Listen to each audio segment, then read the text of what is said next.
Despite threatening me with a knife, my cheating ex stalked me for over 50 years. Even came to my parents' house while searching for me. I was scared. I, 55 male, met her 55 female when we were both 8 years old. We initially went on many playdates and attended each other's birthday parties because our moms and subsequently our dads got along well. Her dad was rich, a president of a technology company. My dad was upper middle class and not hurting for money himself. At this point, Julie had long brown hair. She had these big, pale blue eyes that would blast me in my stomach every time our eyes met. My little self had no idea what was going on. In middle school, we were both goth, emo kids and outcasts. Rip Ian Curtis. She had short black hair and was kind of pudgy. I was a 6-foot-tall skinny guy. I mowed lawns all summer and saved up some money. I bought her a ceramic unicorn when I asked her to go steady with me. I was sure she'd say yes, and she did. Around the end of 7th grade, she decided she wanted to change her style and told me that she was going to change her social circle. She made it clear that I would need to evolve with her or be left behind. So I changed to. By the end of our sophomore year in high school, she had a major glow up. She was physically very fit from swimming, had grown her hair long, and dyed it blonde. I had a glow up myself from orthodontics, lifting weights with the football team and running track and field. I think I could have played football, but Julie thought that only idiots played football, and I didn't feel strongly about it. Either way, Julie had guys after her, but she was loyal, or so I thought. She was publicly loyal, at least. I later learned that she was going to second base with guys from other schools at house parties. But this was in the future, and I was oblivious at the time. I had girls after me too, but Julie would run them off. She'd give them a subtle warning to begin with, and then she'd pretty much eviscerate them socially if they didn't back off. One girl got messed with so bad that she didn't come back to school. I still don't know the details of that. I didn't really want any of them because, quite frankly, Julie was way better looking and she knew it. The first major trouble I had with her was at senior prom. I was coming out of the restroom and some girls came up to me saying, "I'm so sorry," and "What are you going to do?" I asked them what they meant, and they told me Julie had slow danced with another guy and kissed him on the dance floor. I confronted her about it, and she convinced me it was not. I started to go look for the guy to beat the piss out of him, but she pulled me back and told me that we were going to leave to go to a hotel. She had arranged a fancy hotel reservation and told me we were going to go all the way that night. We did. I can verify that she was a virgin when we did it, and so was I. We graduated and went to the same college. I majored in computer science, and she majored in art history. I would make fun of her for it. I won a lottery to get a sought-after dorm room. It was a little bigger than a normal dorm room, but what made it so sought-after was that it had its own small private bathroom. Julie, of course, lived in a fancy condo very near campus. She insisted on buying brand new hardwood furniture for my room. She got me a fancy desk chair that was surplus from her dad's office, Herman Miller. Damn, I missed that chair. She had always bought clothes for me, even though I told her not to. I bought her little gifts to dot. 3rd year in college, I was studying in the library when I got a call from a friend telling me that he was sorry that Julie and I had broken up and asked me if I wanted to come to a party and that there'd be girls there. I was like, whoa, what the fuck are you talking about? He told me he saw Julie with some guy at a party making out heavily second base. Remember? And that she pulled him out of the party to her car. My friend asked Julie, "What about me?" And she told him we were broken up. We hung up, and I took a chance and went to Julie's condo to get to the bottom of it all. I had a key. I went in, and loud music was playing. I went back to the bedroom, and there they were. The thing that still sticks with me to this day was the fact that she had his shirt over his head, and her lipstick was smeared on his chest. I yelled, "What the fuck?" And she stared at me with a goofy look on her dumb, drunken face. I grabbed the nearest breakable thing, which turned out to be the ceramic unicorn I got her, and whipped it at her makeup table, smashing it. I yelled, "Fuck you, Julie, we are done," and stormed out of there with her calling after me. The next day, she called and was apologetic, but explained that she wanted to tell me that we were on a break, and that it's okay.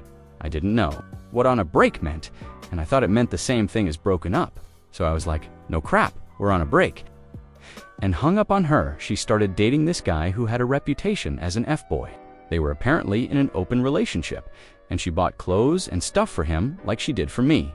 and she was seen with other guys but, again, with him. I was basically eating my heart out and trying to get the best grades possible. I went out, but I didn't have any girlfriends. I just partied occasionally to cope. I got rid of everything that reminded me of her. I donated all of the furniture and replaced it with thrift store particle board crap. I had to start dressing. In thrift store clothes too, because I got rid of all the clothes she bought. MIT was about half of my wardrobe. I deleted all of our photos and threw them away. I told my parents what had happened, and they, and Julie's parents, wisely stayed out of it. I told my parents and friends not to talk about her with me. She was a figment of my imagination. This is when someone told me about her going to second base with guys at parties during high school. Approximately 9 months later, she broke up with F-boy. The rumor was that he fucked a girl in front of a bunch of people in public at a party. She was embarrassed and dumped him. She came to me not long after. It was unexpected, and when I opened the door, there she was, looking very beautiful, with a bright smile on her face and the glued-together unicorn in her hands. I was stunned as she walked in. I totally did not expect her.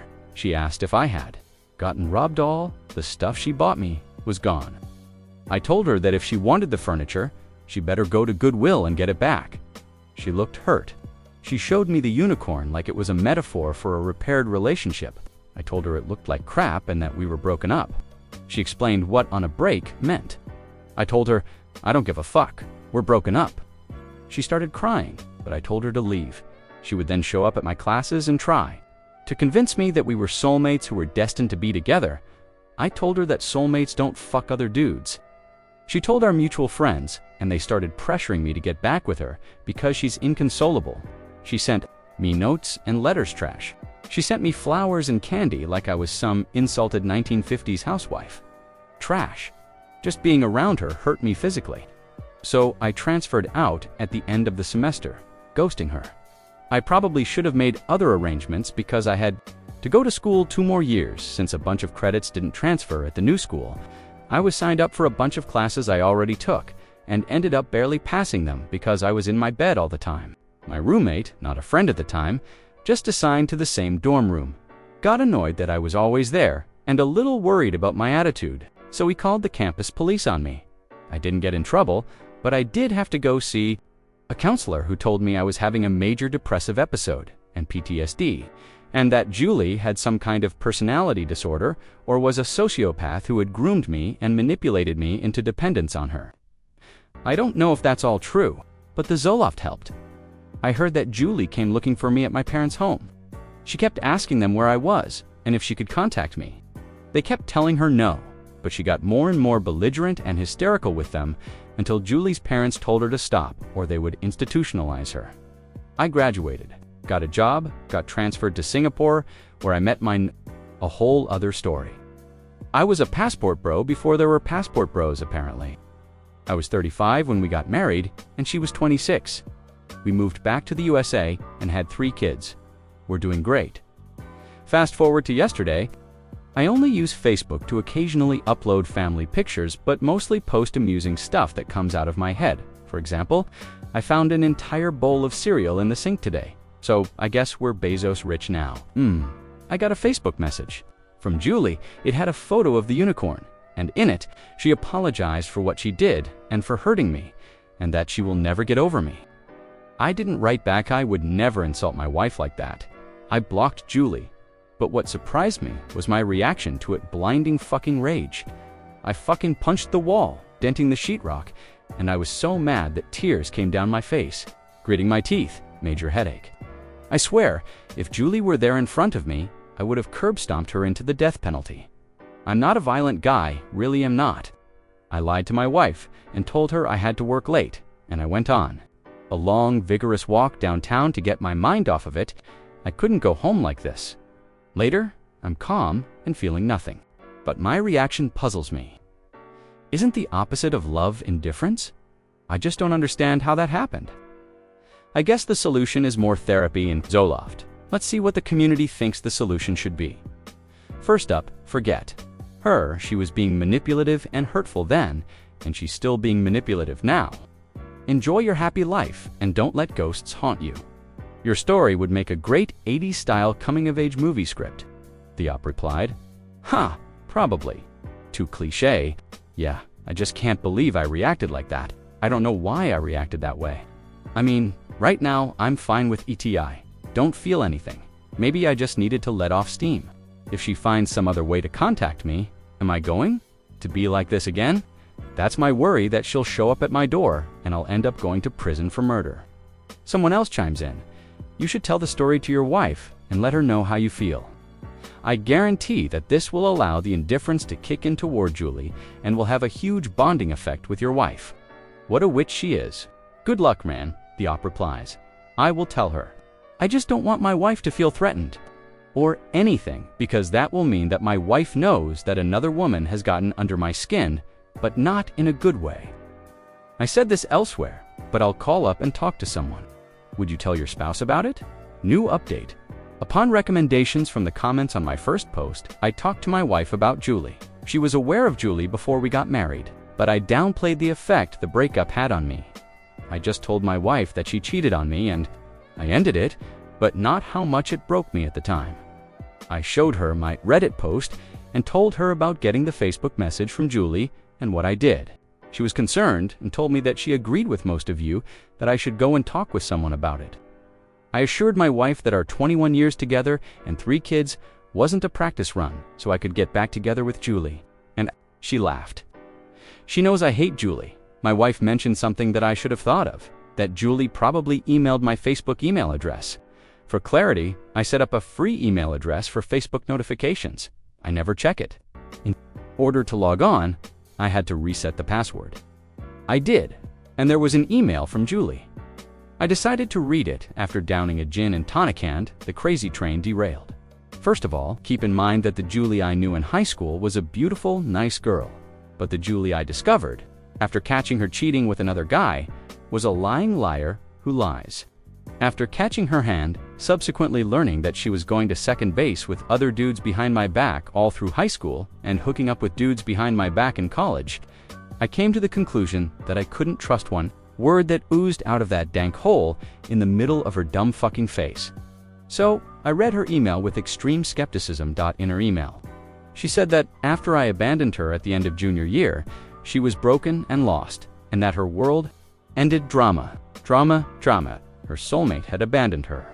She explained that she wanted to experience the sexual freedom that college life had to offer and wanted me to do the same. So she declared that we were on a break. She was hoping for us to come together with what we had learned sexually and have a better sex life, which is the dumbest fucking thing I've ever heard. So apparently, her half-assed plan was for me to become a sex king while we were on a break and pass the benefits on to her, and she would learn all kinds of new nasty things and bring them to me. She said that when our break was over and she came back to me, she realized that I didn't know what on a break meant and I thought we were broken up and that she had hurt me a lot. She realized this when she came to my place and saw I had gotten rid of everything that had to do with her. Gifts, photos, furniture, etc. She realized she had lost me and her world shattered. She was further hurt when I abandoned us, and she was so mentally damaged that she had to spend time in an institution afterward. She moved to Europe to be a fashion model. I missed the European fashion model booth on career day at school maybe. It was in the back between the rockstar booth and the billionaire playboy booth. She got involved in the party lifestyle there, never married, and returned to the USA. After her last long-term fiancé broke it off with her, she moved in with her parents to help them because they're getting old, and saw a photo of us in a box that she was moving and wanted to call me. This is what sent a chill down my spine. She said she wants to get together for a drink and to go over old times. She said she forgives me for abandoning us and moving on with my life without her. She says she still believes we are soulmates and that our story is not over. She wrote to me to please respond. Is there such a thing as eye sanitizer? I had already made an appointment with my son's psychiatrist. He has severe autism. I called up my dad because my mom died 8 months ago and he was mourning her. My older brother is also a widower and they are living together now. My dad is 91 and he was married to my mom for 71 years but knew her for 77 years. I mentioned Julie and my dad perked up. I asked him about her hand, the crazy train. Not only derailed but flipped end over end to crash in the middle of crazy town. My dad said he didn't tell me about this because I was so adamant at the time for them to not mention anything about Julie to me at all. After I ghosted her, Julie showed up at my dad's house multiple times, begging them to tell me where I was. Finally, she showed up and held a knife to her throat, threatening to off herself if they didn't tell her. My dad restrained her, and my mom called her parents to come pick her up. They later learned that she was put into a mental health facility. Our two families stopped communicating after that. So that part of her email was at least true. I talked with my psychiatrist, and she said that my anger outburst is indicative of PTSD, which I had been diagnosed with years before, just after I ghosted Julie. She said I pretty thoroughly cut Julie out of my life to the point where she only existed in my memories, and those faded over time. So when she contacted me, it all came rushing back. And yes, I feel embarrassed and pathetic for my dumb experience being compared to a combat veteran, she said. Julie probably has some kind of cluster B disorder, which means, in her case at least, that she's the star of her own reality TV show. And we are all supporting players who better stick to her script, or else. I asked the psychiatrist if I should respond to Julie's email. She said no, that it would only add another page to the TV show's script in her mind, which would encourage her to do more. She recommended therapy with a therapist that specializes in PTSD and recommended one to me. I made an appointment with them. I asked my wife, my dad, and my brother if I should respond to Julie's email. They all agreed with the psychiatrist. My brother said I should reply to her email with one word: unsubscribe. The problem is that I have a unique last name. If you Google my first, middle, and last name, you'll see that there are a handful of people in the USA with my name. I asked a friend who's a deputy sheriff, and he said you can't get a restraining order unless you're assaulted or threatened with harm. Julie can find where I live with little effort. So I'm worried that if I don't at least email her to stay away, she'll track me down. Here are my thoughts on the story. This story is like a horror movie where the monster just won't stay. Dead Julie's the emotional equivalent of a zombie ex, shuffling back into frame every time you think she's finally buried. What's chilling isn't just her delusional persistence, but how trauma can hijack even a 50-year-old man's rational brain into punching walls like he's back in his emo phase. The real hero here, therapy Zoloft, and a wife who didn't immediately file for divorce after hearing, "Hey honey, my high school stalker thinks we're soulmates." Moral of the story: some unicorns should stay shattered, and some exes should stay blocked.